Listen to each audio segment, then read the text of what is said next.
Ok, dragi moji.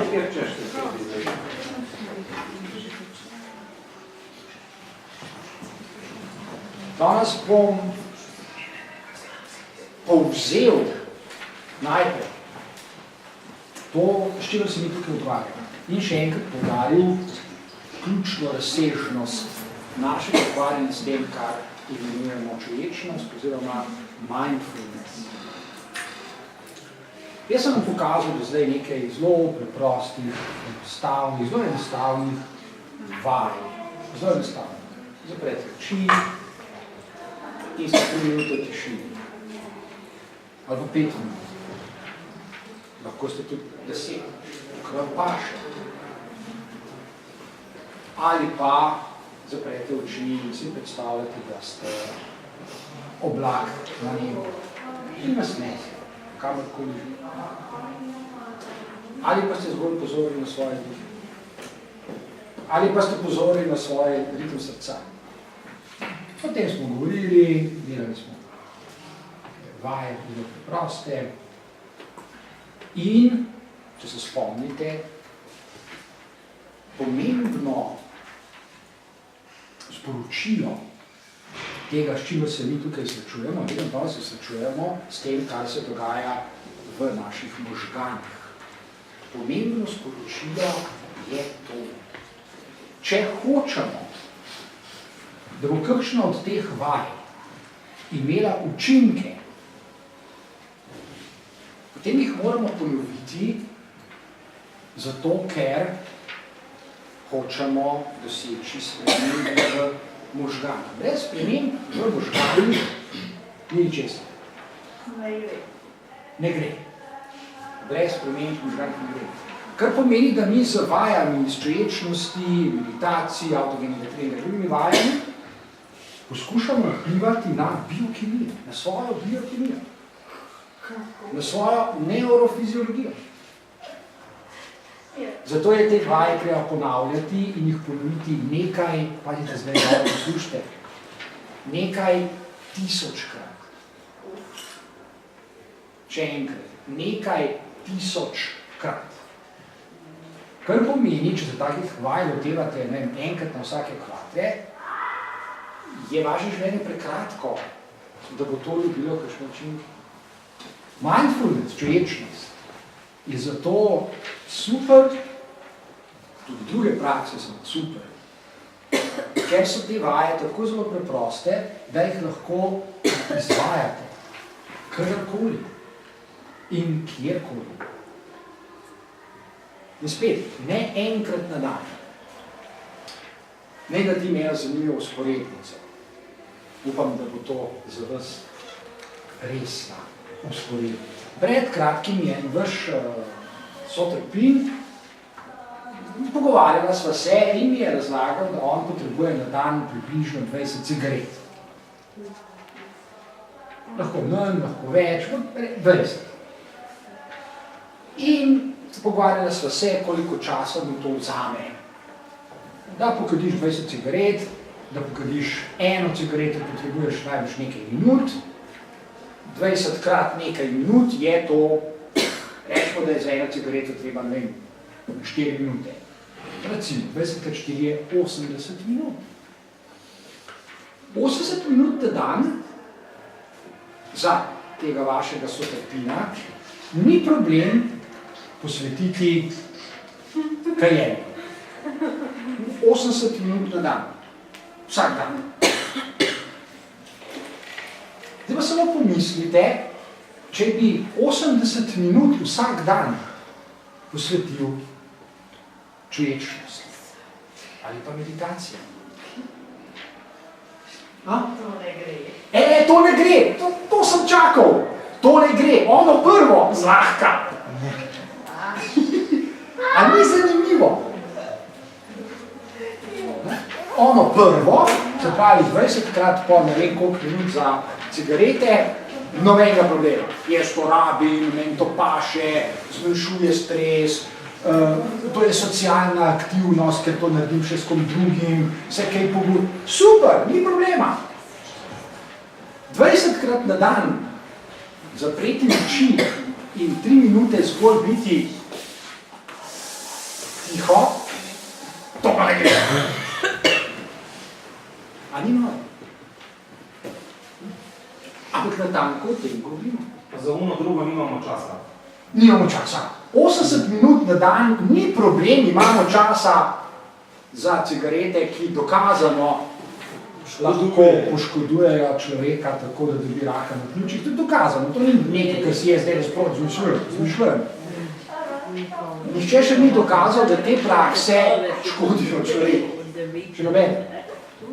Je pa veliko dokazov, da zelo koristijo. In jaz vam zdaj najprej pokazal, tako kot vedno, 2 študiji, ki sta bili narejeni pred kratkim in ki dokazujeta to, o čemer govorim. 2 študiji. Zvrstni klinični raziskavi. Ena je, tole bomo malo preskočili, to se bomo povrnili, ta je tudi fenomenalna, no, najprej samo na tele.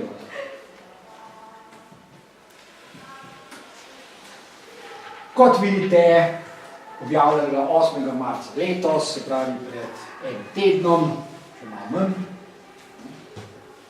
In to je raziskava, ki dokazuje to. Gotovo ste že daj slišali za besedo stres. Ste. In imate tudi kakšno predstavo, kaj to je. V vsakem primeru pa veste, da stres ni prav dobra in koristna zadeva pa za človeka. Da, ni prav fajn, če tega veliko. Mal stresa je treba, zato da se kaj naredi, sam, ko pa ta meja preseže, da si pulaš lase iz glave, pa tako, to je pa že preveč. To je že preveč. No, in mi govorimo zdaj o tem stresu, kar je že preveč. Aha. Okay.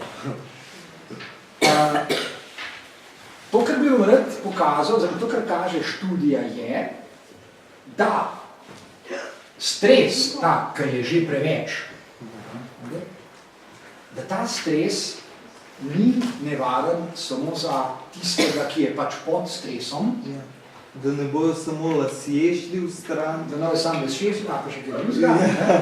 Ampak, kot ste že lahko prebrali, na nek poseben način ta stres, posameznik, stresno vpliva tudi na ljudi, ki so okrog njega. Se pravi, ko je en človek pod stresom, so čez nekaj časa pod stresom tudi ljudje, ki so okrog njega. In to je znanstveno dokazano tako, da so spremljali ljudi, oziroma v tej študiji so bile to miške, ki so jih lahko izpostavljali stresom pri ljudeh, seveda bolj sporno, čeprav je vprašanje, miške pa lahko. No, ampak se ni važno. Spremljali so, kako se odzivajo možgani, kako se odzivajo nevronske celice na stres drugega. Človek je čist miren, čist skoliran, se dobro počuti, ampak zraven njega je nekdo, ki je pod stresom. Naprimer, če si predstavljate v razredu, v družini, ali pa v takih situacijah, ko se človek ne more zlahka umakniti, ampak je bolj ali manj prisiljen biti zraven. Čez nekaj časa, seveda ne takoj, čez nekaj časa se nevroni, obstajajo posebni nevroni, to nas zdaj ne bo zanimalo, to so nevroni, ki so odzivni, prek katerih človek prepozna, da je drugi človek, ki je v njem pod stresom. In ko to nevroni prepoznajo, se začnejo obnašati, kot da je tudi ta človek, ki sicer še ni pod stresom, pod stresom. In čez nekaj časa dejansko postane še sam. Tak. A razumete? To je tako, kot da bi se nalezil. V nekem smislu se stresa nalezemo. Ja, v nekem smislu. Tako kot se narezate nahoda ali pa pljučnice. Se pravi, če je en človek pod stresom in če je dlje časa pod stresom, bodo tudi ljudje okrog njega pod stresom. In kot vidite, ko so izmerili, so možgani drugega človeka, ki še ni pod stresom, kasneje pod enakim stresom, kot ta človek, ki je bil izvorno pod stresom. Aha, pa če zdaj povzamem v enem stavku, da se stres širi tako kot gripa. Bravo, natanko tako se širi in kar je najbolj dramatično pri tem je, stres najprej poškoduje celice. To smo že večkrat rekli, sicer, če se spomnimo. Stres najprej poškoduje celice, kar pomeni, da se stresa človek dolgo časa niti ne zaveda, niti ne ve, ker ne more vedeti, ker nima vpogleda v lastne celice, razen če greš v laboratorij oziroma na inštitut, da to izmerijo. Človek dolgo časa sploh ne ve, da je pod stresom, ker si misli, da je pod stresom samo tisti, ki je zraven. Ne, naprimer, družina. In rečete, ali pa rečejo, ta človek ima pogosto pod stresom, ali pa ta človek je živčen, ali pa ta človek je nervozen in podobno. Saj je, ampak vi ste tudi, že zadošča samo, da ste zraven. Čez nekaj časa, ko se mi zgodi, kar čez noč. Ker se poškodujejo celice, nevrono se poškodujejo. Ali je to razumljivo, sem dosti jasno povedal. Ja, pač stres je kot gripa. Kot gripa. Širi se in dokaj časa ste zraven ljudi, ki so pod stresom, se težko temu upreti. No, in to je prvi razlog danes, ki ga navajam danes, zakaj so te prakse, s katerim se tukaj ukvarjamo, čuječnosti na primer, ali pa meditacije, zakaj so tako pomembne, ne samo za tistega človeka, ki to izvaja, ampak za druge ljudi, ki se zraven, se pravi za vse v nekem okolju, ali to družina, ali to razred, kakšna druga skupina. Zato je dobro in super, če take vaje iz človečnosti izvajajo vsi ljudje v taki skupini, v razredu. Ne samo eden. Zato jih je dobro izvajati torej, skupinsko. Ker, podobno kot smo prej ugotovili, da se stres širi kot gripa, se tudi učinki teh praks človečnosti širijo. Ali po domače rečeno, ko je en človek bolj umirjen, so tudi drugi ljudje okrog njega čez čas bolj umirjeni. Ker k temu prispeva tudi zmožnost ljudi za empatijo. No, to je en poudarek. To je ena študija. Zdaj si bomo pogledali še eno. To je študija, ki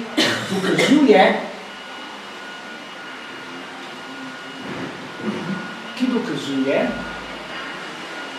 kako pomembna je še neka druga dejavnost za človekovo zdravje, počutje, odsotnost stresa in tako naprej. Še neka druga dejavnost je poleg teh vaj, o katerih tukaj govorimo. To, kot tle piše, je res.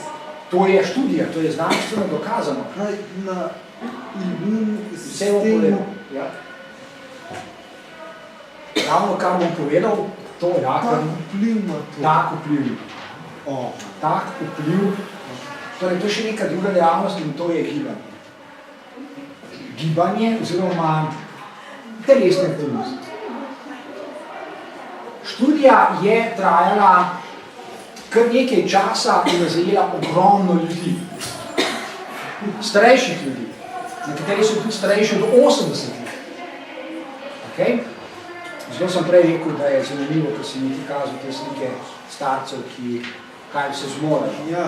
Ja, pač, kako mislim, mi pregledamo strga človeka že kot, vidimo ga že izmučenega. Izmučenega na robu groba, kar se bo zvrnil, torej umrl. Tako pač, samo v bistvu oni niso tako, bom pristoval. Ok, hvala.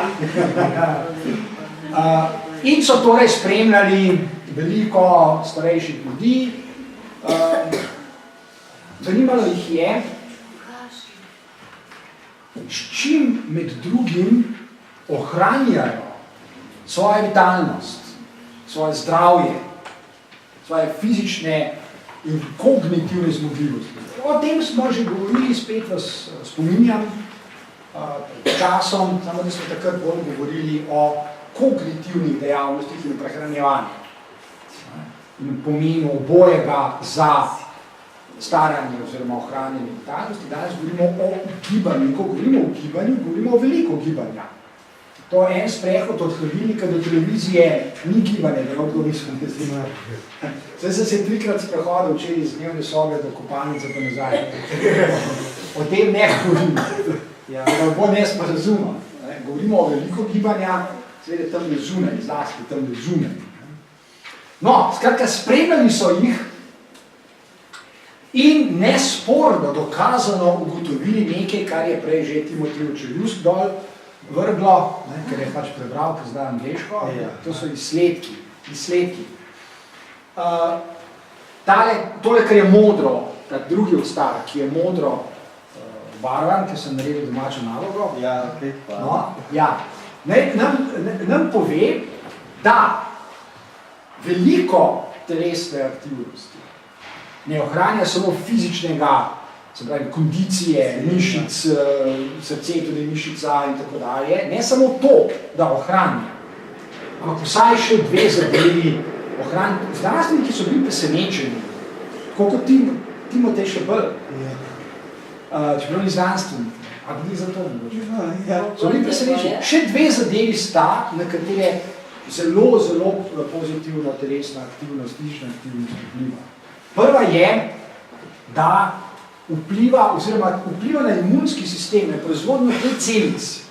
O tem sem tudi že govoril lansko leto, če se spomnite, proizvaja v velikih količinah križalc, ki je tukaj zadaj.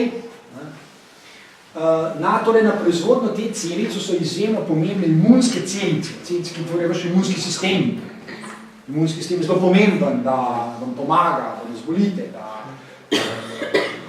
ohranjate fizično zdravje, da se obranite pred virusi, bakterije, napadalci, mikroorganizmi in tako naprej. Torej, telesna aktivnost prispeva k temu, da je, kot piše, to je pa tukaj zeleno, podčrtano zeleno, da je število te celic, ki jih proizvaja telo starih ljudi, nekateri pravi so bili starejši od 80 let, enako kot pri mladih, kot pri mladeničih in pri mladenkah. To je prvo presenetljivo odkritje. Se pravi, da je njihov imunski sistem tudi v starosti 80 let in več tako močan kot pri 20 letih. Da število te celice recimo nič manjše in telo jih proizvaja, ves čas jih proizvaja, kot pri 20-letnicih. Pa to v bistvu zaradi gibanja. To je neposredno dokazano, da gibanje, ne samo gibanje, zdaj, če se ti veliko gibaš hkrati, pa imaš 120 kg, ampak govorimo generalno o enem zdravem načinu življenja, danes poudarjamo gibanje. In ta študija se je osredotočila zlasti na gibanje. Druge dejavnike so izločeni, ker jih je zanimala ta povezava. Drugič pa zanima povezava med prehranjevanjem in zdravjem ali pa, to smo tudi govorili, kognitivnimi dejavnostmi, število prebranih knjig in tako naprej na nevrone, ampak o tem smo že govorili. Zdaj govorimo o gibanju in poudarjamo pomen gibanja. To je torej prva zadeva. Kako močno vpliva na tvorjenje teh celic in ohranjanje imunskega sistema tudi v pozni starosti. Kar pomeni med drugim, da ni nujno, da človek, ko je star 80 let, prej zboli kot tisti, ki je star 20 let. Lahko pa tudi. Lahko pa ja, jaz sem pravi, da ni nujno. Ja, Lahko pa, seveda. Če ni nujno, seveda, tukaj tudi preberete, lahko berete naprej, a ne?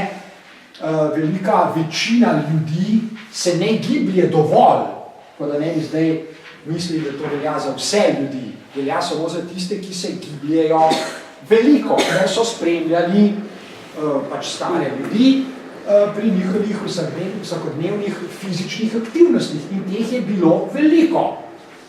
Čez v daljšem času so imeli, so kolesarili, telovadili in tako naprej in so spremljali njihove parametre, se pravi, spremljali so, kako se njihovo telo, njihova telesa odzivajo na te aktivnosti.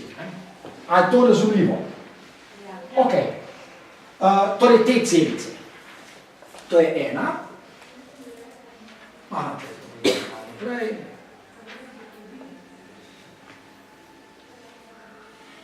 Aha, to smo pa že prej. Pa mogoče jaz tega nisem gor dal, bom pa sam povedal.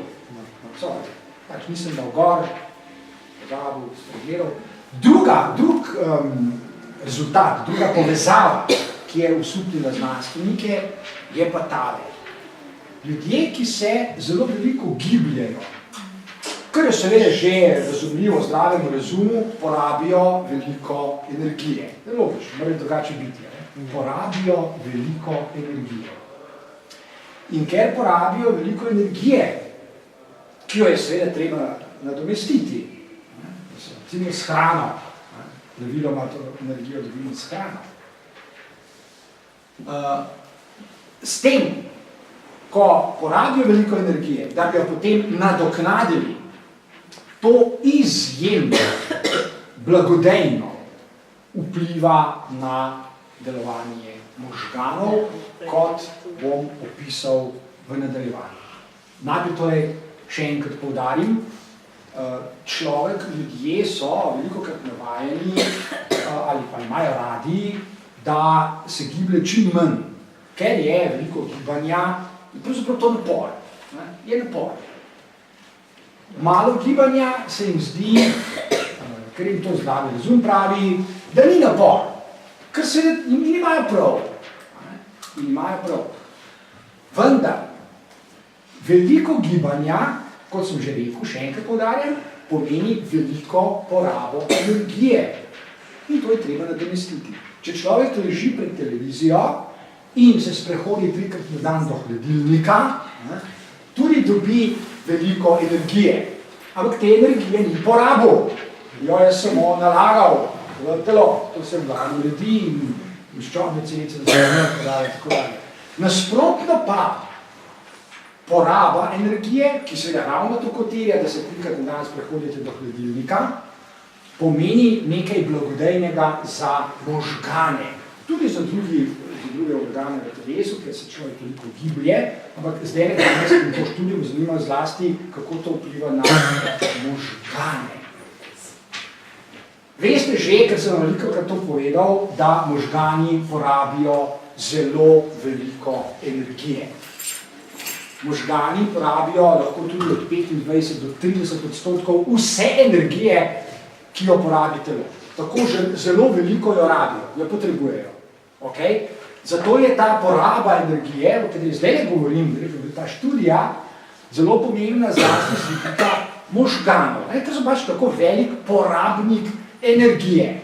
Se pravi, še enkrat, veliko jo porabite, seveda potem tudi veliko potrebujete. Zato je zelo pomemben način prehranjevanja, v kakšni obliki dobite to energijo. Zadnjič, recimo, sem nakratko prebral zapis enega človeka, ki je nekaj časa preživel v Sibiriji, po zimi.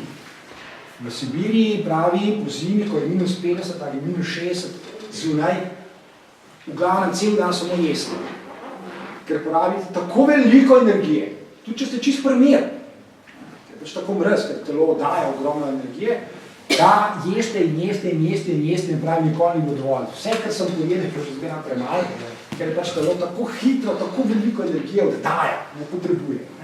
To so tudi zanimive študije, ampak to nas zdaj ne bo zanimalo, kako se prehranjujejo prebivalci Eskimi, naprimer, in niti prebivalci Sibirije in tako dalje, prav gotovo niso vegani, to ste že ugotovili. Vegetarijanci tudi ne, dvomim, da se lahko zelenjavo v Sibiri tudi v 60-ih preživite, ne bo šlo. Treba je pojesti ogromno maščobe, ker ima veliko energije. Kakšnega tjulima, ja, recimo tako ne 120 kg se vzamete, pa počasi veste. Ampak to zdaj ne, nas ne zanima. Nas zanima torej poraba energije v možganjih in zakaj je to za možganje blagodejno? Dragi moji, zato ker, tudi kot drugi deli telesa, so možgani narejeni za aktivnost. Možgani niso narejeni za to, da počivajo, da ne delajo nič, nič sploh ne morejo delati.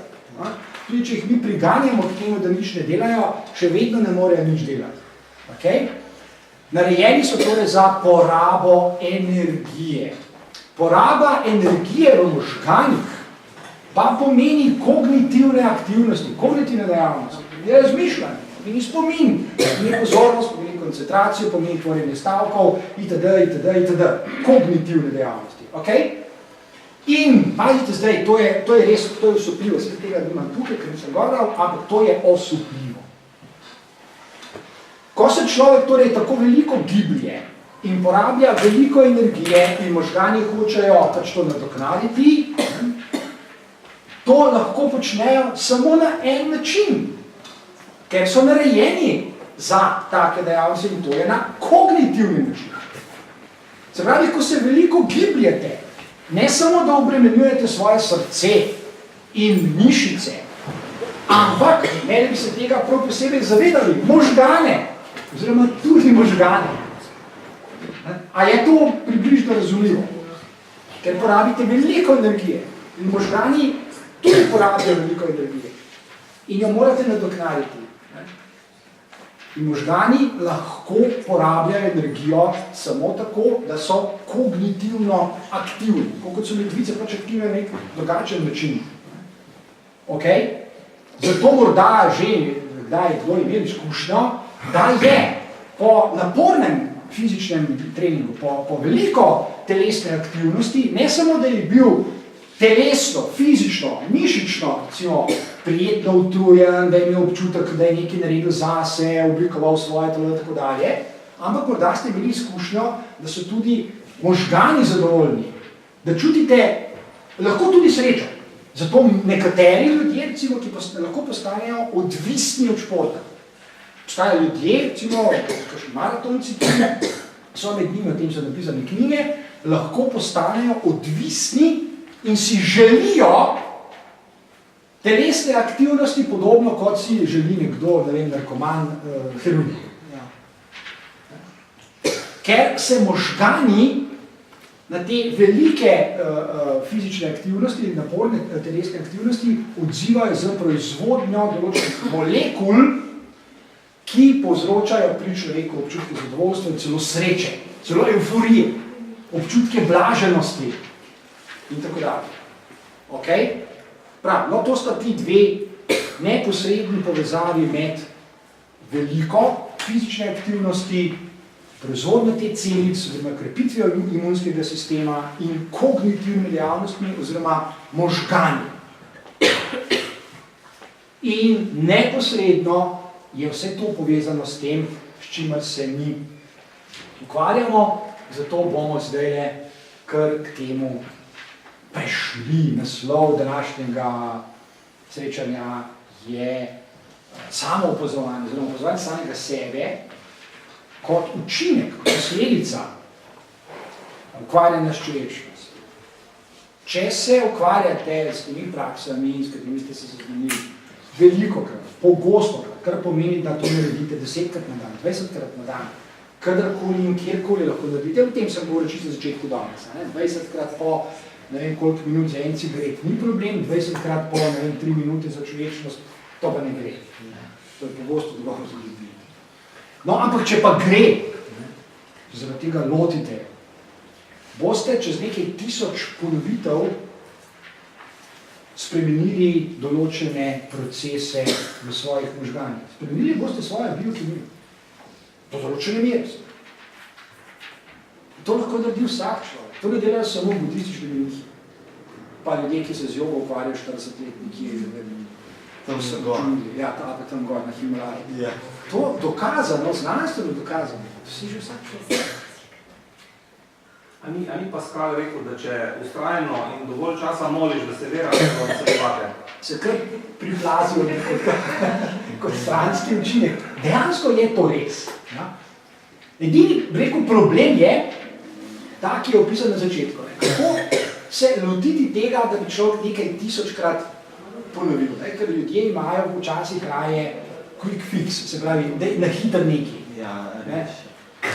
Kaj vem, človek je pod stresom, je nervozen, je živčen, ima izpit čez 20 minut in pride 4 minute pred izpitom k psihologu, a lahko nekaj narediš. To ne gre. Ne, lahko te zmacolo po glavi, lahko tudi do drugega, to rabiš psihologa. Ja. Ne gre, ne? Stres premagamo tako, da se nekaj tisočkrat ukvarjamo s takimi zadevami, ki jih jaz tukaj opisujem, potem pa, guess what? Pa ni več treba k nobenim psihologov hoditi, ker niste več pod stresom. Ne?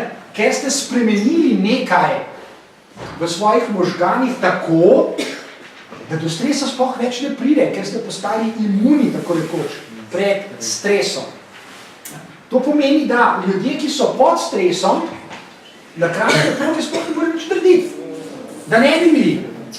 Ljudje, ki se pa dolgo časa ukvarjajo, recimo s človečnostjo, pa pod stresom sploh niso. A to razumljivo? Ker so nekaj naredili, nekaj v njih se je spremenilo. Zlasti se je spremenilo nekaj v možganih, v delovanju možganov.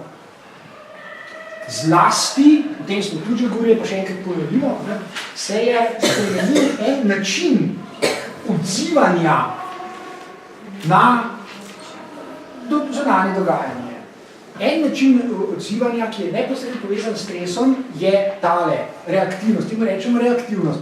To pomeni, da stres, ko je človek pod stresom, to pravzaprav pomeni, da je preveč reaktiven. Ker po domače pomeni, ta beseda je tujka, po domače pomeni, da se prehitro impulzivno odziva. Prehitro. Pravi, nekaj se zgodi v okolju, človek že naredil. Človek, ki je naredil tisočkrat te vaje človečnosti, se na take dogodke v okolju odziva mnogo kasneje in mnogo manj dramatično. To je recimo sprememba, ki jo prinesejo vaje iz človečnosti, začetna, temeljna, najpomembnejša, kar po domače oziroma žargonu pomeni, da je človek manj reaktiven. Ali po domače, ta izraz tudi vi sami poznate, človeka manj stvari spravi iz tira. Čeprav je treba logiko obrniti. V človečnosti ne govorimo, da stvari spravijo človeka iz tira, ampak pravimo, človek je samega sebe spravil iz tira. Stvari nam nič nočejo. Stvari nas nič spravljajo iz tira. Mi se spravljamo iz tira. Sami. Mi smo arhitekti lastnega stresa. Zlasti torej je pomembno, da se prehitro in preveč impulzivno odziva. Na karkoli se zunaj dogaja. Nekdo nekaj reče, nekdo je nekaj na redu, tam je nekaj počlo, kao zvedel se eno informacijo, novico, karkoli, ni važno, kaj to je. Zanesljiva pot k stresu je, da se človek na vse to, večino tega odzove prehitro in preveč dramatično. To je pravzaprav začetek stresa. In ko to ponovite nekaj 100-krat, ste pravzaprav že ves čas tako rekoč pod stresom. Zato je tudi potem treba nekaj tisočkrat ponoviti take vaje, kot so tele, da se vzpostavi neko drugačno razmerje med tem, kar se dogaja okrog mene in med mojimi reakcijami na to. Zdaj, med urnimi in hitrimi in impulzivnimi reakcijami na drugi strani najdemo neko ležernost, nezainteresiranost, pasivnost, neadekvatnost, še kaj bi se dalo našteti, ne? Kako se znajti v ravno pravi meri? Super. Ja. Kar je seveda to drugo, je tudi stres. Te smo tudi že govorili. Dolgočasenje je tudi stres. To smo že rekli. Biti dolgočasen jaz ne vem, kva pitos, Ne, se nič ne da. To je tudi stres, sam tega ne vemo, a ne? Ja, druge vrste. Tako je, to je, ok, zdaj, kje je tista prava? Seveda, zdaj se lahko tega lotimo, ne? Vidite, prvi stav, bomo zdaj vse prevedali, ne? Kaj pomeni, če se človek dolgo časa ukvarja s takimi vajami, ki jih imenujemo človečnost? Prva zadeva, poleg te, ki sem že omenil, človek postane manj impulziven, prva zadeva je, da spreminja način, kako doživlja, kako razume samega sebe. Zato jaz nimam rad, ko kdaj ljudje rečejo, ja, jaz sem tak, kakršen sem, sprejmite me, ali pa nič. To meni ni všeč. Zakaj? Zato, ker to pomeni, da človek ni pripravljen ničesar narediti na sebi, da bi razvil a better version of yourself, se pravi, boljši pogled na samega sebe. Boljšo verzijo samega. Boljšo verzijo. Noben pogled na samega sebe ni tako dober, da ne bi mogel biti še boljši. Ja. Ker tisti, ki bi rekel, da je njegov pogled na samega sebe popoln, mu glih ne verjamem. Ja, mu manjka par vijakov. Neki, ja, malo to ni čisto. Ok, malo koles. Se pravi, za vsakega človeka velja, da tam obstaja a better version, se pravi, boljša verzija. Ok, in do tega lahko pridemo. No, in to je prvi droben premik. Ne, jaz sem tak, kakršen sem, taka me je mati narava ustvarila, sprejmite me ali pa nič. Ne govorimo o tem. Pa govorimo o tem, ok, sem pripravljen kaj narediti, se kaj naučiti, kaj spremeniti, in skozi take vaje torej lahko. In ko človek začne, ampak to je pomembno, veste, ne gre samo za to, da človek nase gleda, ne, drugače. To poznate to, ko ljudje rečejo, ja, zdaj pa jaz gledam nase malo drugače. Pomembno je, da nase gledam bolje, na boljši način, vidim boljše v sebi. Vidim sebe kot boljšega, kot prej, naprimer. To je pomembno. Človečnost, mindfulness je usmerjena k temu, da človek odkriva v sebi boljše razsežnosti. Svoje pluse, prav, po domače, svoje pluse. Zdaj, tam zunaj je ogromno ljudi, ki vidijo veliko negativnega na sebi. Veliko minusov vidijo. In ogromno ljudi je, ki tudi drugemu nenehno minuse servirajo.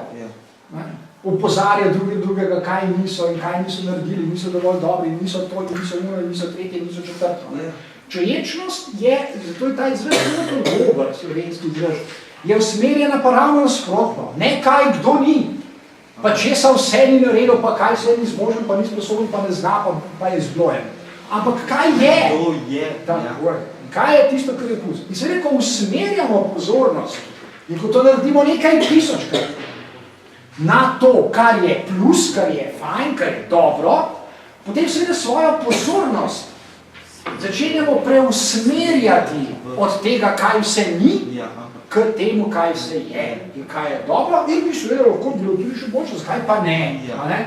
In to je premik od ene drže, ki je v osnovi depresivna, ne morem, ne gre, ne znam, jaz nisem za to, nisem sposoben, nisem to, nisem ono, nisem tretje, k temu, kar imamo better, torej boljša verzija, to je zverižena slovenščina, ampak nek boljši pogled, boljša predstava o sebi, ljudje včasih rečejo, samo podoba, pač ti izrazi obstajajo. To je prva zadeva. Zdaj se že premikamo. Ni več vna, ja, jaz nisem nezainteresiran, dolg čas stres, aha, obstaja nekaj boljšega, kot je stres. To je bottom line, s tem se ukvarjamo. In seveda iz tega že takoj sledi druga točka, s tem že ipso facto, zdaj avtomatično zmanjšujemo stres.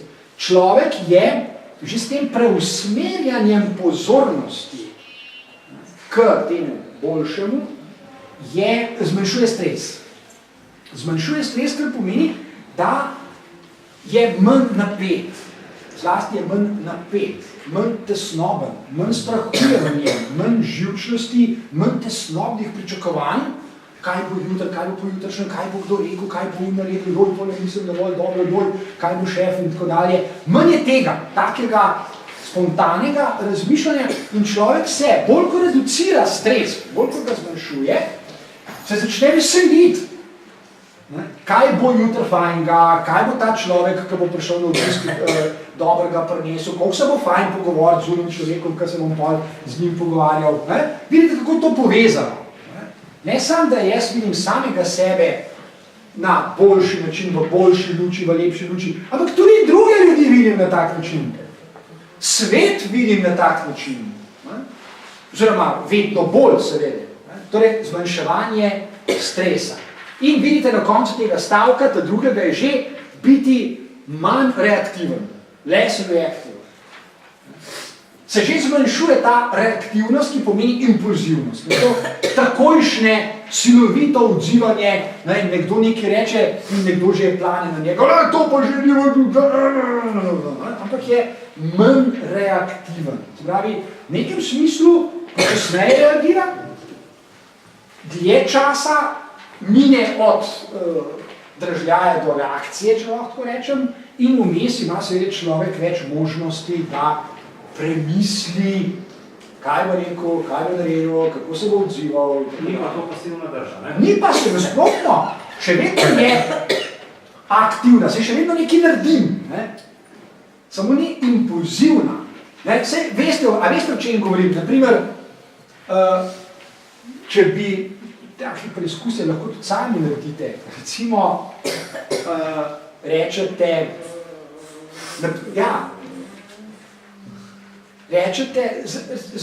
izziv, to je lahko provokacija. Recimo, taka drobna provokacija je bila, da rečete, kaj se zunaj pada sneg. Ne, zdaj, koliko zunaj sneg pada. In nekdo bi se zagotovo najdel, ki bi me nadrl, pa je z malo narobe, da se Jane zunaj pada sneg, se to vsak osel vidi. To je recimo tak primer reaktivnosti, impulzivnosti, hitrega odzivanja, namesto da bi pomislil, zakaj je rekel, da zunaj sneg pada, če pa očitno ne pada? Kako da zdaj narediti? Je to zdaj komunikacija, ali se je izmotil, ali kaj druga, skratka, več možnosti si dam, kako se bom odzval na to. Ne samo, da imam eno samo butelj naumen, kako boš reči, da sneg pada, če pa očitno, da ne pada. A razumete, o tem govorimo. Manj stresa pomeni, dam si več možnosti, kako se bom odzval. Zlasti je to pomembno, ker manj, ko smo reaktivni, manj, ko smo impulzivni na druge ljudi, raje drugi to imajo. Mi nimamo radi impulzivnih ljudi, ki vedno znova ali se zdirajo, ali so jezni, ali napadalni, ali nam kaj učitajo, ali nam kaj, kot se reče, da imajo težijo. Te noben nima rad. A drži? Mi imamo raje ljudi, ki so prijazni, ki delujejo mirno, ki se odzivajo, tako se je rekel, da obstaja več možnosti, kako lahko razumemo. So pozitivni. Recimo, da so take. So pozitivni. Ja, dobro, to bomo preskočili tretji, čeprav to je zelo pomembno. Ja, se kar vedel, da bo ena. Ta je zelo pomembna. Ja, boljši seks. Kaj je to? Kaj je boljši seks? Zdaj ne moram najprej povedati, kaj je slab seks, da bi pa povedal boljši, ne? Ja. Zgolj fizični akt. Eno stvar pa lahko menimo, gotovo, eno stvar pa lahko. Zdaj smo dovolj stari in dovolj zreli, da si to lahko privoščimo. Torej, ko govorimo o seksu, ali pa ko bi razmišljali o seksu, ali pa ko nas zanima seks, pride tole, o čemer zdaj govorimo, zelo, zelo do izraza. Zdaj, bom vzel en prizor, tipičen prizor, klišejski prizor iz filmov, ne samo hollywoodskih, ampak številnih filmov je tale. Vsi se boste spomnili, to ste videli že velikrat. Tipičen prizor je najstnika, ona in on, na primer, večerja, oziroma večer, ogenj v kaminu, pritajena luč, preproga pred kaminom. In vse je torej naravnano, očitno je, da se bosta ta dva mlada ta večer, ali pa da bi se hotela ta večer spolno zbližati, kot se temu reče. Okay? Tipičen prizor iz filma je, niso vsi taki, tipičen je, da začne on, praviloma je to on, nekako tako zelo očitno nakazovati, da bi rad seks. Ona pa, mogoče bi se njega še malo več pogovarjali, pa ne bi jih še danes, pa ne smeva prehitevati. Poznate to? To je tipično. Okay.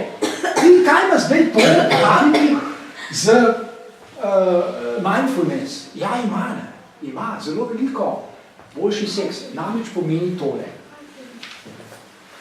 Preden, in še to je tudi svojevrsten klišej, svojevrsten klišej, ki ga pogosto dejansko moški zastopajo, ne vedno. Pogosto ga pa namreč čim hitreje seks torej velikokrat pomeni čim hitreje koitus, se pravi spolni akt. To je klišej, zdaj jaz ne trdim, da je klišej je, in moški imajo to večkrat zgleda, kot pa ženske, zato tudi taki že nastov filmski, ki se ga zdaj omenil. Mi bi se še malo pogovarjali, ženske želijo, da bi moški še malo dvorili, pa malo okrog njih, pa rože, pa ne vem, za roke se držati, pa v kino hoditi, pa poljubljati se. Seks, a ne da je? No, sem se neč izmislil. Tako, tisto se, ko to bo že, moški pa tisto, a ne bi mi kar zdaj tako je akcija, pa če zdaj nekaj čaka, ni tako se ve pa na koncu, ne bi to priskočili. In seveda, zdaj v takih primerih pa lahko pride do kleša, kaj bomo zdaj to, a bomo uno, kako se bomo sporazumela. No, in ker lahko pride do tega, in tudi pride, je mindfulness pravzaprav zelo na mestu. Boljši seks v tem primeru pomeni, da sta oba, ne sam on, oba, vsak ima svojo agendo, da sta oba bolj pozorna, kaj seks pravzaprav sploh je. On na to, da se nočka ne vpraša, ali je zdaj res seks zgolj pač seks, spolni akt, je to res tisto najbolj pomembno, ona pa da reče, ok, ali jaz res vem dovolj o moških in moški naravi, a so vsi samo zblojeni seksualni manjaki, a se mogoče da še kaj o njih drugega povedati. In če vsakdo od njiju si vzame nekaj malega časa za razmislek, o čem? O drugem. O drugem. Jaz sem moški, jaz pravzaprav ne vem samo od sebe veliko o ženskah. Vem pravzaprav toliko, koliko mi povejo, naprimer, koliko si sam ustvarim predstave o njih, ampak lahko so zmotne, lahko so zblojene, ampak za ženske velja, seveda pojma enako. One ne vejo, kako je biti moški, seveda ne, in tudi one se lahko poučijo še kaj o tem, kaj pomeni biti moški. In če se zdaj drug o drugem poučita, kaj vse pomeni biti moški in ženska in kaj vse pomeni seks, zgolj spolni akt, da pomeni cel kup stvari, ogromno stvari, potem smo pravzaprav na dobri poti k boljšemu seksu. On se bo morda malo bolj potrudil osvajati ženske, biti pozoren, ampak ne tako, zdaj, ko o tem govorimo, to ne pomeni, zdaj je pa 14. februar, zdaj pa dan zaljubljen, pa hitro kupati nekaj kelov, da prvo petrolovo, ne govorimo o tem, zelo pomote, govorimo nečem, kar je mindfulness, se pravi, začutil sem, res to mislim, v sebi čutim, da želim, naprimer, do svoje partnerice, recimo, če je tako, biti bolj pozoren, čuječ, če lahko rečem. In seveda velja tudi enako. Zdaj, če to naredita oba, je to zanesljiva pot k več, torej boljši erotiki, boljši ljubezni in boljšemu seksu. V končni fazi zaradi mene. No, to na kratko, ker imamo vendarle še kaj za reč, da skrijemo pol 4. No, mogoče še to zadnje, ki sem za rdečo označil, da poudarim, zdaj še enkrat, govorimo o vajah, drobnih vajah. Človečnost je pravzaprav množica drobnih vaj. Nič ne stane, nobenih priprav ni treba, nobenega urodja, nobenih da ničesar.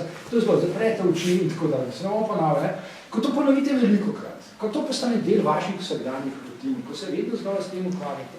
Potem vidite, tukaj spodaj piše, da dejansko se čez nekaj časa človek začne tako spreminjati, te spremenjati so na začetku so drobne, so majhne, ampak čez nekaj časa, ponovadi to traja par let, ampak čez nekaj časa se pa človek tako zelo spremeni, da ga drugi že vidijo na ta način, ki je tukaj označen, business as usual. Kaj je business? Business as usual pomeni rutine. To je drugi izraz za rutinsko vsakdanje življenje. Naše življenje je polno rutin. Rutine so tiste prakse, so tudi načine razmišljanja, ampak tiste prakse, tiste načine vedenja, ki se bolj ali manj vedno znova ponovijo. Zjutraj vstanete, greste v kopalnico, se stuširate, umijete zobje, bla, bla, bla, greste v službo, greste v šolo, drug dan bo približno enako. To so rutine. In prav je, da so. Fajn, super. Ni nobenega problema. Z rutinami, nobenega problema, radi jih imamo in fajn je, da so. To, kar jaz govorim, pa je, da z pozornostjo, z preusmerjanjem pozornosti skozi vaje človečnosti, preusmerjanjem pozornosti na se, na druge ljudi, to, kar se dogaja v življenju, se čez nekaj časa lahko mnoge te rutine, ki jih imamo sicer radi in so fajn, zelo, zelo spremenijo. Ne vam dam konkreten primer, ki ga lahko tudi vi izvedete. To lahko daj naredite, da jaz predavam v slovenskih šolah učiteljem in so zanimivi odzivi. Konkreten primer, ki je hkrati tudi predlog. Zelo zanimivo bi bilo. Zdaj bo pomlad. Sicer zdaj čez par dni spet pravi do -10, ampak pol bo pomlad. Prej ali slej bo. Ne mogoče, da ne bo. Ko bo to je pomlad? Vi lahko naredili nekaj zelo, zelo zanimivega in resnično vam to predlagam zdaj. Lahko zvrnete seveda, lahko pa tudi ne. V luči tega, kar smo danes govorili, še zlasti, naprimer, bi naredili lahko tole. Ena skupinica se odloči, 3-4, ni treba vseh, 3-4 in si reče. Dajmo si, tamle Šutna, veste kaj je Šutna? Ok, Šutna je vsega skupaj to dobrih 100 metrov, 200 metrov, ni več, gor pa dol po Šutni. Ok, pazite zdaj. Kaj bi se lahko iz tega izcililo? Fantastično. Skupina 3 si reče, naredili bomo 11-krat zgolj sprehod po Šutni gor pa dol. Zdaj ne me vprašam, zakaj jih 11-krat. Jaz to ga vprašate njima. Vse, lahko je tudi kako drugače. Sprehodili se bomo po Šutni gor in dol. Ampak vsakič bo z nami nekdo, ki bo imel pravico, da bo naš vodnik. In greste po Šutni gor pa dol enkrat z, ne vem, arhitektom, ki vam bo razložil arhitekturni ali arhitektov pogled na Šutno. Potem vam zna arhitekt toliko povedati. Drugič, naredite isto pot. Samo da vas pelje po Šutni gor pa dol, recimo etnolog. Tretjič vas pelje en lokal, torej domačin, domorodec, nekdo, ki tam živi, naprimer. Spet, kot vodnik, vas pelje. Saj se ve, kaj vodnik je. Vodnik je tisti, ki pelje turiste, naprimer, skozi Kamnik in jim razlaga to in ono in tretje in četrto, da bi naredil tis nanje. Okay? In ste dojeli poanto. Zapravi, to naredite dobro 11-krat, meni lahko tudi 5-krat.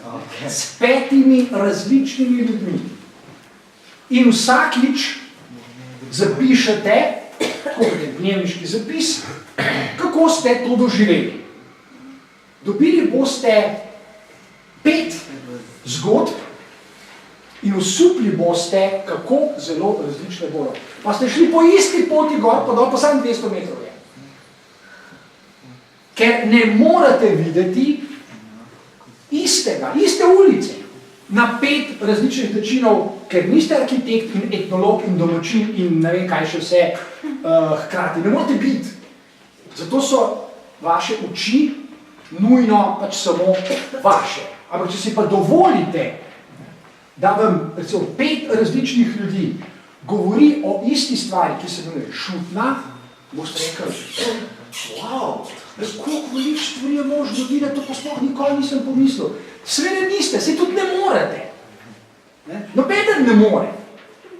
Zato je pa tako fajn si privoščiti take izkušnje, ki podkrepljujejo to, o čemer tukaj govorimo. Mindfulness, torej s tem svoje oči, dobesedno, svoj pogled, svoj način, kako nekaj gledate, vidite, doživljate, razumete in tako dalje, spreminjate. In s tem, ko to počnete, spreminjate sami sebe. Najprej seveda svoje možgane, prek možganov pa še vse ostalo, o čem tukaj govorimo. A je to v redu? Ste razumeli? Ok, zdaj, ako ste to naredili ali ne, jaz ne vem. Jaz sem samo... Tole bomo pa sam še... ne, tole moram. Zdaj vas pa malo kica. Glih, ko smo do konca. Noti, Ni signala, kar ne enkrat. Mislim, da je samo malo dvigan. Ja, mogoče je računalnik. A hočete reči, da je baterija? Ja, najboljš baterija. A tukaj je? Jaz sem mislil, da to dalj cajta traja. Ja, odlično, koliko je bila polna prej. Kako se je bila polna, se je na elektriko priključen. Ja, sorry, pol pa nam bo, ampak itak vem, kaj je gor, sem mesto napisal, vam sam, koliko vam pa še cajta, prosim? 4-5 minut. Vam bom povedal... Dajmo 10 minut. Ja. Ok. To imam rad, to je v bistvu kompliment za profesor. Ker najhujše, kaj je najhujše, kar se profesor začne, kar se mu lahko zgodi, da začnejo ljudje tako odhajati počasi. To je katastrofa, če ste tukaj in začnejo odhajati, se reči, če pa rečejo, ni bi še, to je pa tako, kar bi mi pobožali po bližavci. Slušate tako na koncertu, ne? A ja, točno, ja. Pa kje zapijajo, še. To. No, na zadnjem slajdu, na zadnjih diapozitiv, je gor na vrhu piše Buda. Vi ste že slišali za Budo? Ja, to je umeni. Ste, Buda. Besedo budizem ste že slišali? Ja. Ok. In to bi ravno rad poudaril. Torej, Buda je živel približno pred 2600 leti. Približno 2600 leti. Po njem se tudi imenuje ena od velikih svetovnih religij, budizem. Toda, dragi moji, prvič, Buda ni bil ne Bog, ne veren človek. Buda z religijo nima nobene resne zveze. Lahko pogledate na Wikipedijo, se malo pogledajte, kdo je v resnici bil, ne nasedete klišejem. Zakaj je to pomembno? Pomembno je zato, ker mindfulness, čuječnost, te prakse, o kateri jaz tukaj govorim, so neposredno povezane z budizmom, oziroma s tem, kar je učil in počel Buda. Okay? In kaj je Buda želel? Mi vemo, kaj je želel, to, kar je ogromno zapisal ostalo. In lahko rečemo suverenostjo. Buda je želel predvsem najti, ustvariti tak način življenja, da bo v njem manj trpljenja, kot ga je pa sicer v običajnih življenjih ljudi. Oziroma, njega je zanimalo, ali je mogoče ustvariti tak način življenja, skupnega življenja. Veste, Buda ni bil osamljeni menih samotar, ki je šel nekam v gost, se tam ulegel pod eno hruško in rekel, gozdu ni hruško, pod eno smreko in je rekel, briga mene za ljudi, važno, da bo meni dobro. Kje pa? Vse nekaj časa se je vsi zelo umaknil, ja, zato da je en skriv dojel, potem je pa prišel nazaj. Kaj je hotel? želel najti tak način skupnega, poudarjam še enkrat, skupnega življenja. Ni važno, kaj je ta skupnost pomeni, je to družina, je to mesto, je to vasa, je to narod, je to človek. Skupnega življenja, tak način skupnega življenja, da bodo ljudje drugemu svojim vedenjem, svojim načinom, kako se odzivajo drug na drugega, pomagali zmanjševati trpljenje. Okay? Zato so vaje, o katerih tukaj govorimo, čuječnost, v resnici vedno namenjene, ne samo, če jih jaz delam, meni samem, ampak so namenjene vsem drugim ljudem, ki so okrog meni, s katerimi se lahko srečam. Vsem, brez izjeme. Brez izjeme. Zato pravijo, da je čuječnost nediskriminatorna. Človeku, ki je veliko dosegel v zavajanju čuječnosti, ta človek ne dela razlik, ni rasist, ni seksist, ni homofob, ni človek, ki bi delil druge ljudi po kategorijah, s njimi se bom družil, z unimi se ne bom družil. On vidi vse enako. V nekem smislu, ja, ampak vse enake, natanko v tem smislu, ko smo danes govorili. Tako je. Da je vsakdo zmožen teh premikov, o katerih govorimo, videti sebi nebo v lepši luči in podobno. Se pravi, mindfulness, čuječnost, nekaj pomeni, da jaz poskušam videti vas v tem, kar ste vi pozitivnega, v čem ste dobri in tako dalje, vi pa seveda mene.